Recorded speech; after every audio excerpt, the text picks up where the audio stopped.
Okay guys, ito na yung continue natin na video, no. So bubuksan na natin, no. So nakita ko yung cover niya guys, so plastic lang pala yan, hindi pala yan aluminum. So dito sa kanyang piston cover, ano siya guys, pareha lang doon sa quality doon sa doon sa TIG 1000. Tapos dito pareha lang din, no. Ayan. So dito naman guys, rubberized lang siya guys, ayan. Rubberized lang yan. Tapos ito naka circlip patawag diyan, yung spring na parang nakapulupot. So buksan na natin, Ayan, natanggal na natin yung cover. So maganda naman yung kanyang plastic cover, no. Quality naman ang pagkagawa. Maganda pa yung kulay. Ayan.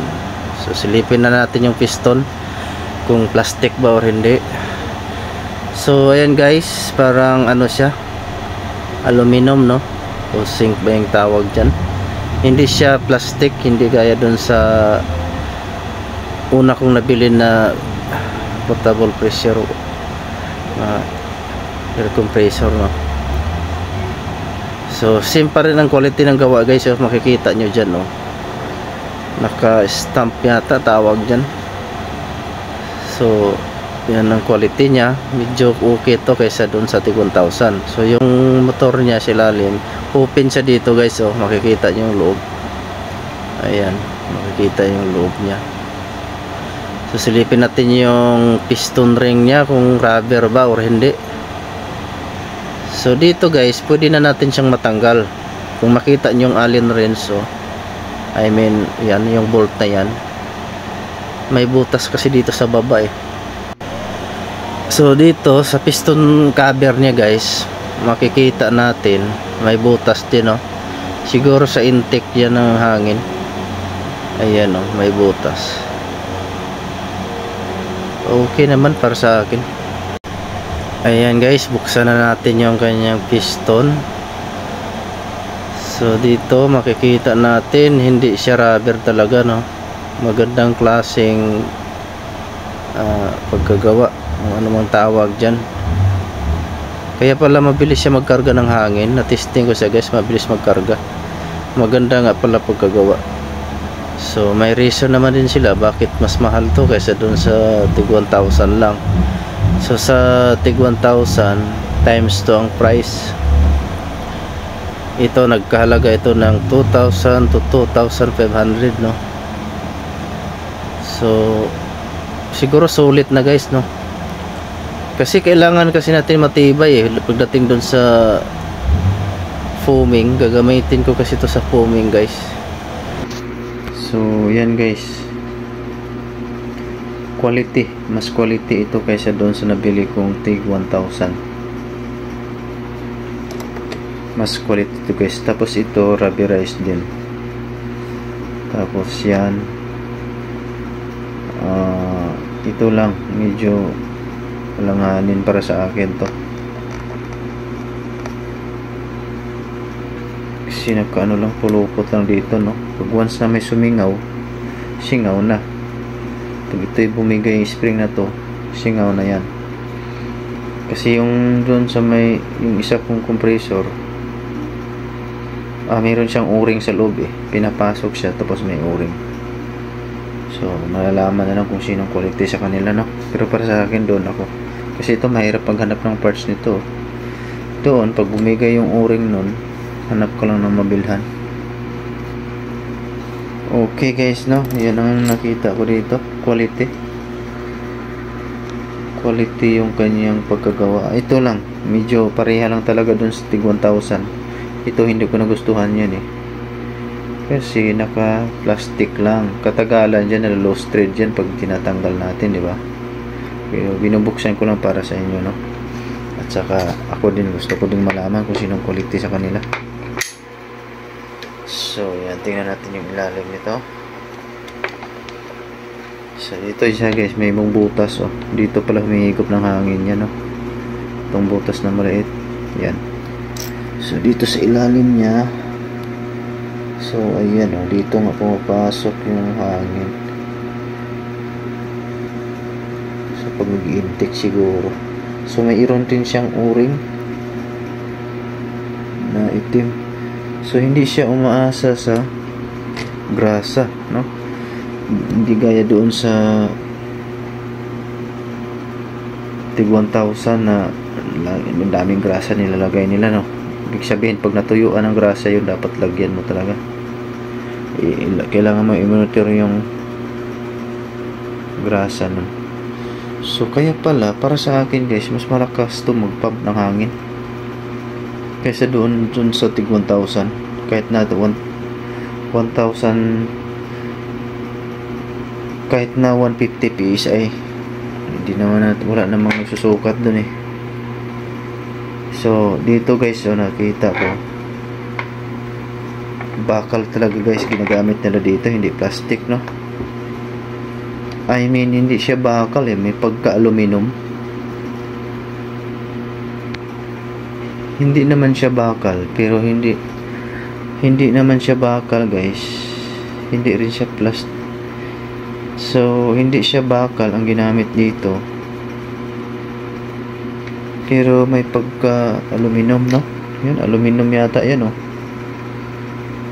Hindi ako sure kung plastic yan guys, baka plated lang, pero sa tingin ko ano eh, zinc or aluminum ang ginamit nila dyan. Basta hindi siya ano, parang hindi siya plastic eh, oh.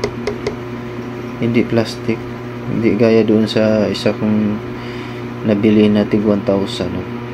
Talagang plastic, no? Pero ibang klase na plastic, parang may pagka ceramic siguro yun. Ay hindi din ceramic siya, pero plastic, basta plastic siya. Okay, so yun guys, laman nyo na kung ano ang pagkaiba nito doon sa tig 1,000. Para sa akin mas quality talaga to, pati yung bearing nya guys, oh. Tingin ko mas matibay ang bearing dito, pero tingin ko lang yan, ah. Tapos pareha lang sila ng design, open pa rin dito, pareha sila ng design. Tapos para mabuksan mo pala to, tatanggalin mo to, tapos patulak, no? Pero yung motor nya guys open dito, well maganda din yun kasi open, para din na hindi iinit yung windings doon pag umikot. So natatanggal din tong cylinder bore nya, pwede mo din tanggalin, no? Yan, sikip. Ay hindi naman ganun kasikipan, sakto-sakto lang. So kung tatanggalin ko siya, tatanggalin ko na rin to, pero hindi ko na kailangan kasi alam ko na yung quality niya eh. Maganda naman yung pagkagawa. So sa halagang 2,000 to 2,500, sulit na rin. Pero kung aabot to ng 3,000, doon ka na lang sa tig 1,000. Kahit pa taon-taon masira yung tig 1,000, tapos ito 2 taon, panalo ka pa rin doon kasi magkaano lang naman, bili ka lang nga lagi kada taon. Tingin ko abot naman siguro ng ilang taon yun. I-maintain mo lang yung ano nun, maintenance. Dapat lagyan mo ng grasa dito. Hindi ko alam anong klaseng grasa nilagay doon, parang hindi siya ganun kalapot eh, yung parang basang-basa lang siya. So ayan guys, mas quality to. Hindi naman ganun magkalayo sa quality, kasi dapat ito ginagamit nila dito aluminum eh, no, or zinc na gamit, kaso plastic eh, hindi magkalayo sa quality. Pero importante kasi yung ano, importante talaga ito kasi itong ano nya, piston ring, dapat hindi agad-agad yan bumigay.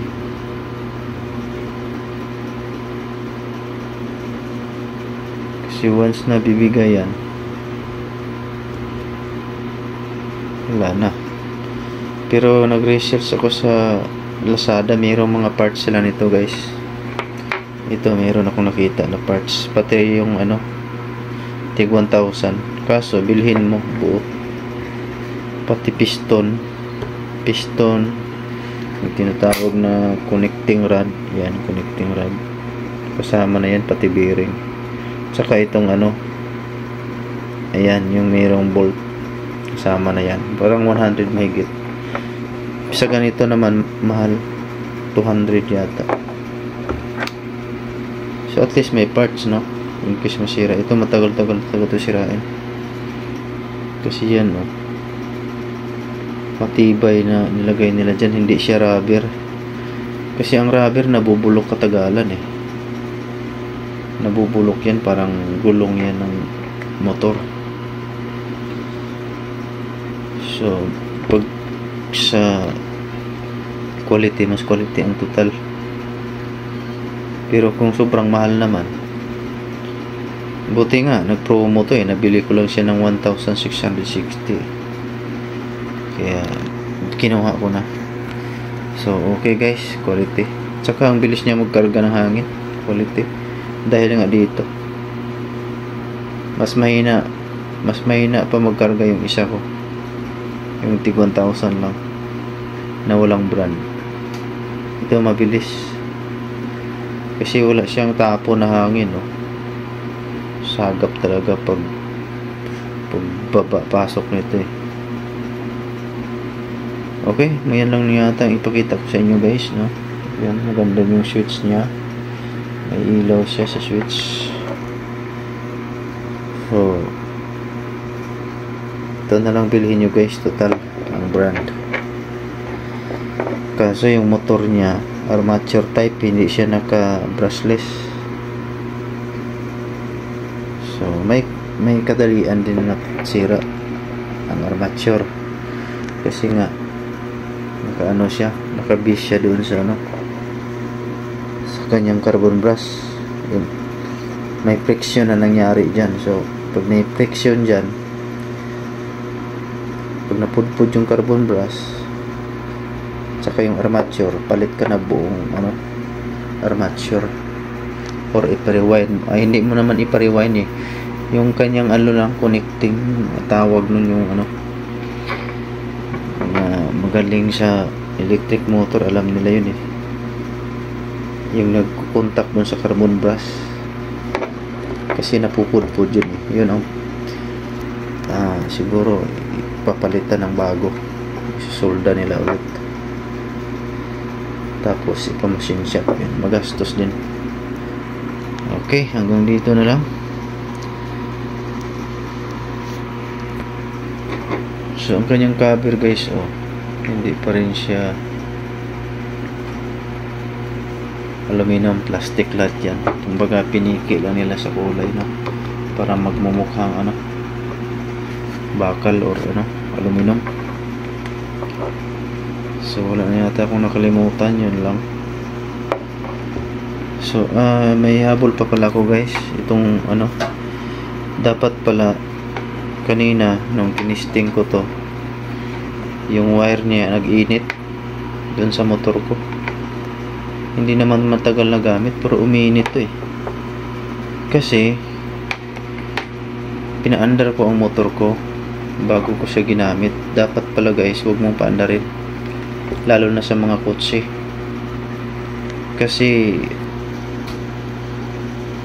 alam nyo naman na pag umaandar ang sasakyan, ang voltahe ng motor o ang battery, may pumapasok doon na voltahe na 14 volts. Ang maximum volts lang nito na allowed is 13.5 lang kung hindi na magkamali. So hindi siya pwede guys buti lang na mabilis lang ako na kanina nag pump ng hangin ng motor. Napansin ko hindi ko to, inaayos ko na sana, napansin ko uminit. Ibig sabihin hindi pwede siya lumagpas sa 12 volts. Sabihin na natin huwag nyong ilagpas sa 12 volts. Alam ko 12 volts lang talaga yan pag battery walang naka-charge. Huwag nyong paandarin ang sasakyan or kotse or motor, ano mang ano yan, basta direct sa battery, direct nyo siya sa battery, huwag yung paandarin. Okay, yun lang ang tips ko guys, para hindi siya masunog. Ito na nga lang, hindi nasunog eh. Okay, thank you.